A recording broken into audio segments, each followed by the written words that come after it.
Hello, hello, j'espère que vous allez bien. Aujourd'hui, on se retrouve avec ces trois petites merveilles là qui sont sorties récemment aux éditions Secret d'Étoiles.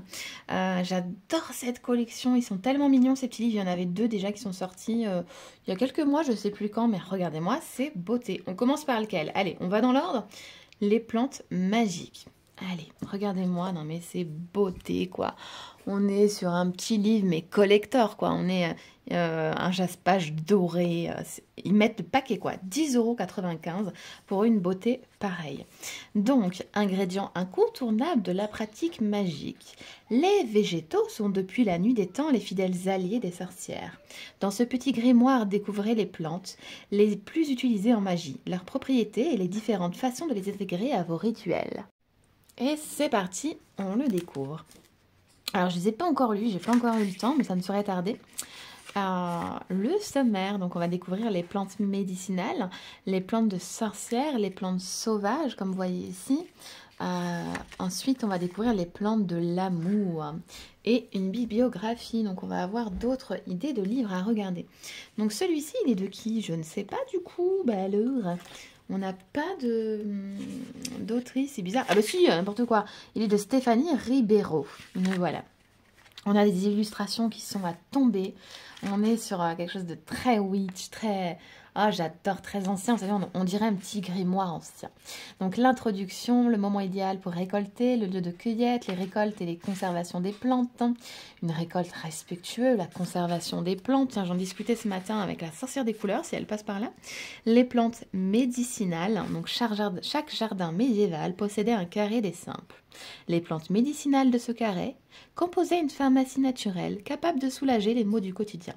Découvrez ici quelques-unes des plantes médicinales parmi les plus connues et les plus utilisées en magie. Et là, vous allez avoir chaque plante, donc l'armoise. On va vous dire ses autres noms, en quoi était-elle connue, à quoi servait-elle avant, sa pratique magique, ici en amulette, en fumigation, en bouquet, sur l'oreiller, et ainsi de suite. Vous voyez, par exemple, pour la bourrache, pareil. Hein, et le saviez-vous, ça j'aime beaucoup. Selon le dicton anglais, borage brings courage. La bourrage apporte du courage. Paul Ferris raconte qu'à chaque fois qu'un paysan devait affronter les éléments déchaînés ou simples de la colère de sa femme, il accrochait un bouquet de fleurs bleues à sa boutonnière. Donc le pouvoir magique, hein, comme à chaque fois, vous allez avoir le pouvoir magique, et ce pour chaque plante en fait, hein, tout au long du livre. Ici les plantes de sorcières. Ah mais c'est trop beau, franchement, regardez-moi, c'est juste trop beau, regardez celle-ci. Harry Potter. Non, c'est pas Harry Potter, c'est la mandragore. Mais bon, moi, la mandragore, il n'y a rien à faire, pour moi, c'est Harry Potter. Voilà. Et ainsi de suite. Oh là là, la rose, j'adore les roses. D'ailleurs, il y a un livre là qui est sorti sur les roses, j'ai hâte de vous le montrer. Voilà pour celui-ci, je vous en montre pas trop non plus les coquins. Outils et alliés de sorcières. Parfait pour la saison, je trouve. On est sur un beau livre, pareil, 10,95 €. Vous pouvez déjà les commander, hein, ils sont sortis, je crois, le 4 septembre de mémoire. C'est trop joli. Les illus sont trop jolis, c'est doré à souhait, c'est beau. Regardez-moi ça. Non mais c'est pas trop beau, sérieux? D'aussi loin que la sorcière existe, sa pratique magique s'appuie sur les outils et les alliés qui lui apportent connaissance, sagesse, puissance et protection spirituelle. Matériel sorcier, symboles, pierres, plantes, esprits et autres guides. Dans ce petit grimoire, découvrez les outils et alliés indispensables de la sorcière.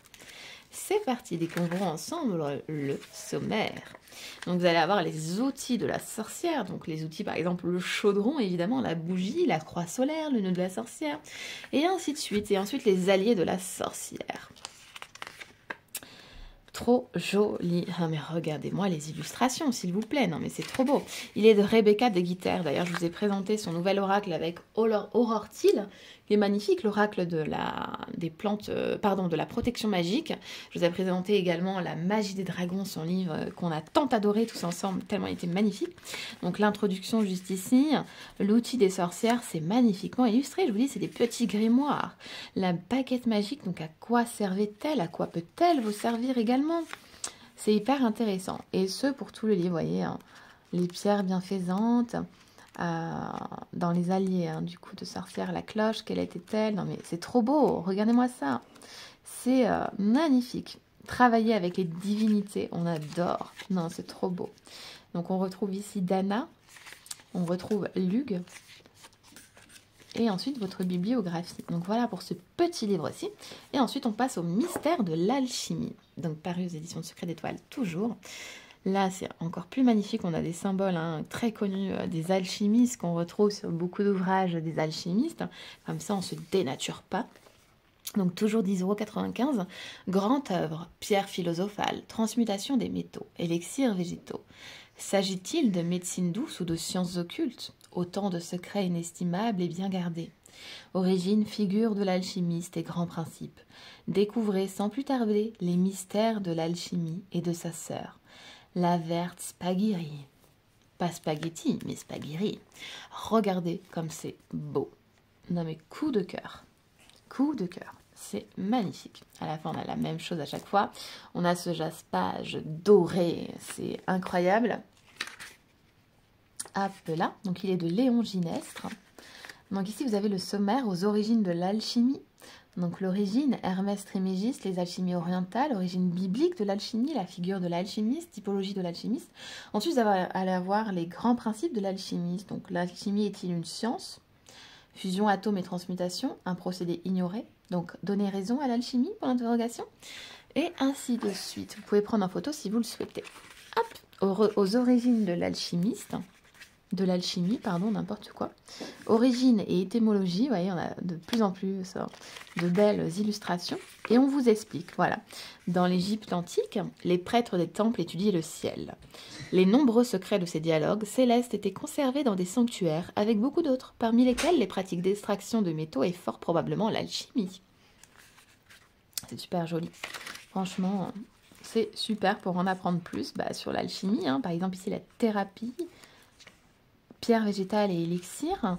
Ici, la transmutation est dans la nature. Les transmutations biologiques. C'est super chouette, c'est vraiment des petits grimoires trop beaux. La pierre philosophale, évidemment, on ne pouvait passer à côté. Un procédé ignoré. Hop, et à la fin, vous avez la bibliographie, donc des livres en lien avec ça pour en apprendre un peu plus. Et bien écoutez, voilà pour cette toute petite présentation d'amour. J'espère qu'elle vous aura plu. Je voulais quand même vous les présenter parce qu'ils sont trop mignons. Et ils sont surtout trop beaux. Voilà, magnifiques. C'est des belles pépites à avoir dans sa bibliothèque, près de soi sur son bureau. Ils sont tout petits, mignons, à emporter partout, à lire, à découvrir, à redécouvrir. Et voilà, une superbe collection. Moi, je vous fais de gros bisous. Je vous remercie infiniment d'avoir été présent et à bientôt.